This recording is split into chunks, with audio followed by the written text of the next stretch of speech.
hoi thar am pa le nâu di khara nâu ri ba ko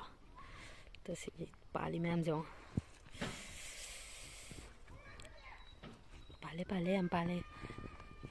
maru chang ba khal kan da he aga kang soi thong to ke si maru chang nge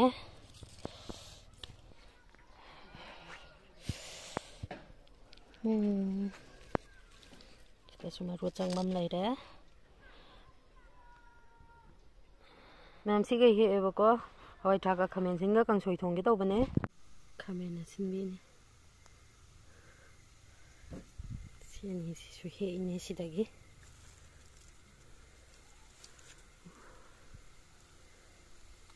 kupa za se lai tra ha ba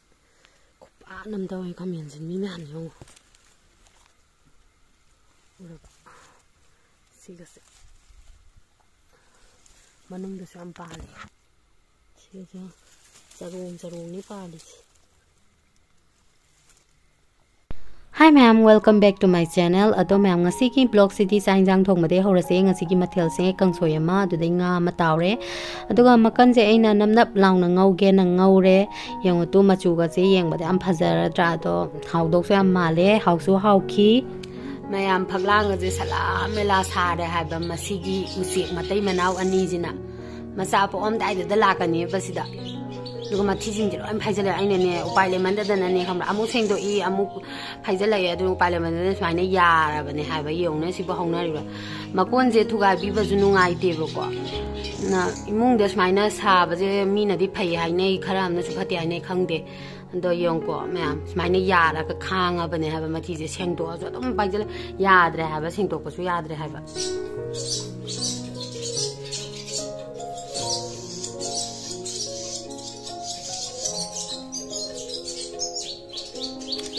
Pura nungai bini moin tau jong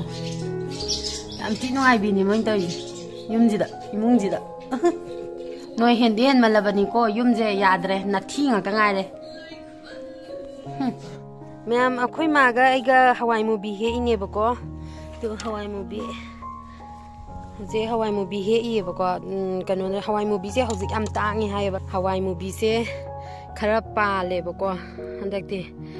khoi jo cha ba ju nga moi da na si mayam si dia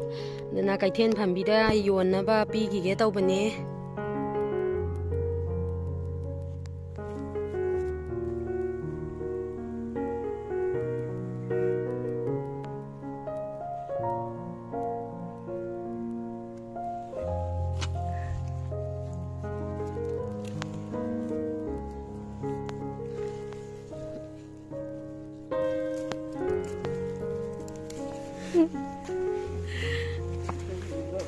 Ma'am batil lama di he 2 kg kya thok pano yeng asi ba ko ma'am si gai di he ma'am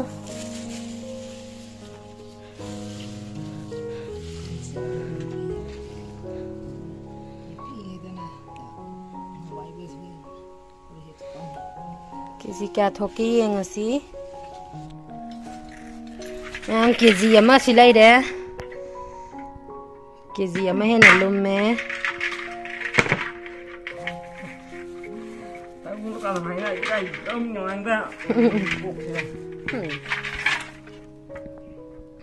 mayam hawai mobi do on thoe ba ko do kg ahum makhai di thoe ado khara amadi hek tri ba ko hayeng maru launa ba na thamme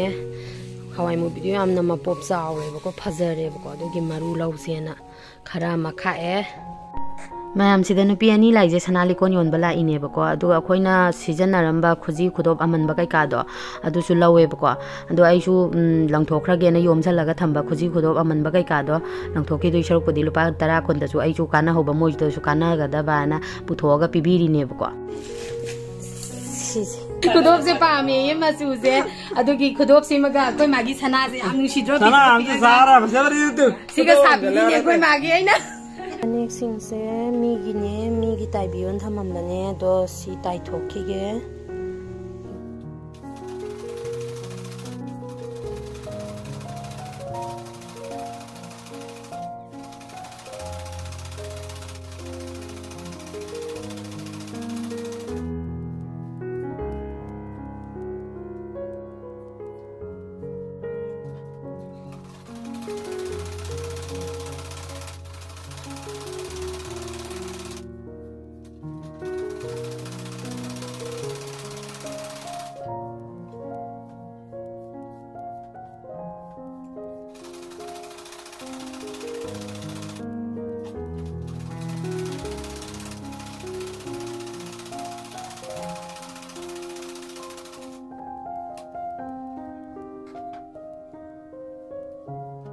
ꯅꯨꯡꯗꯥꯡꯒꯤ ꯆꯥꯛ ꯊꯣꯡꯕ ꯍꯧꯔꯦ ꯃꯌꯥꯝ ꯉꯥꯁꯦ ꯍꯥꯟꯅ ꯇꯥꯎꯊꯣꯛꯑꯦꯕꯀꯣ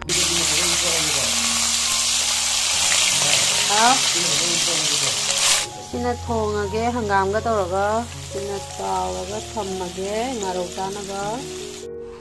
ꯑꯩ ꯅꯨꯄꯥ ꯌꯣꯡꯆꯥꯛ ꯁꯤꯡꯖꯨ ꯆꯥꯅꯤꯡꯉꯦ ꯑꯗꯨꯅ ꯌꯣꯡꯆꯥꯛ ꯁꯤꯡꯖꯨ ꯇꯧꯅꯕ ꯌꯣꯡꯆꯥꯛ ꯀꯟꯅ ꯈꯦꯠꯄꯤꯔꯤ ꯇꯥꯃꯣ ꯑꯝꯇ ꯍꯥꯏꯒꯠꯂꯣ ꯅꯃꯥꯏꯗ ꯉꯥꯁꯨ ꯃꯨꯟꯗꯧꯔꯦ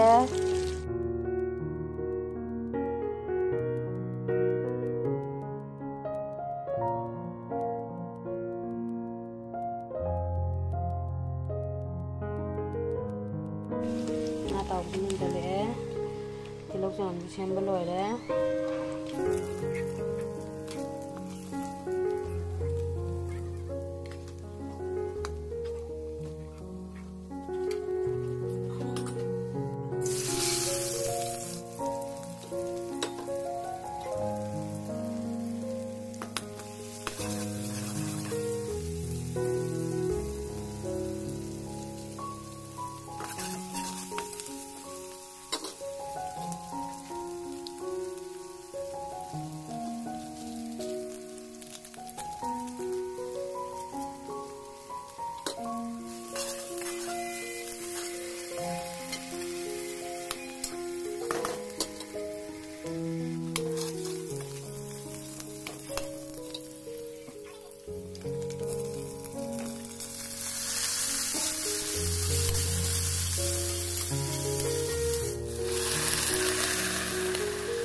hanggamde aina sukadana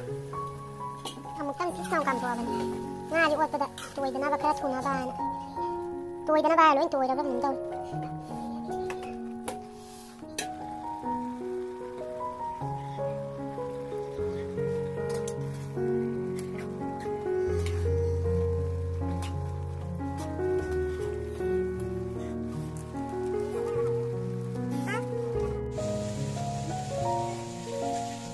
Coba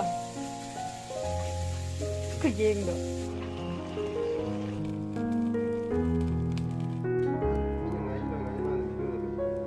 Singju tong na ba macam choy ba loy ai nupa na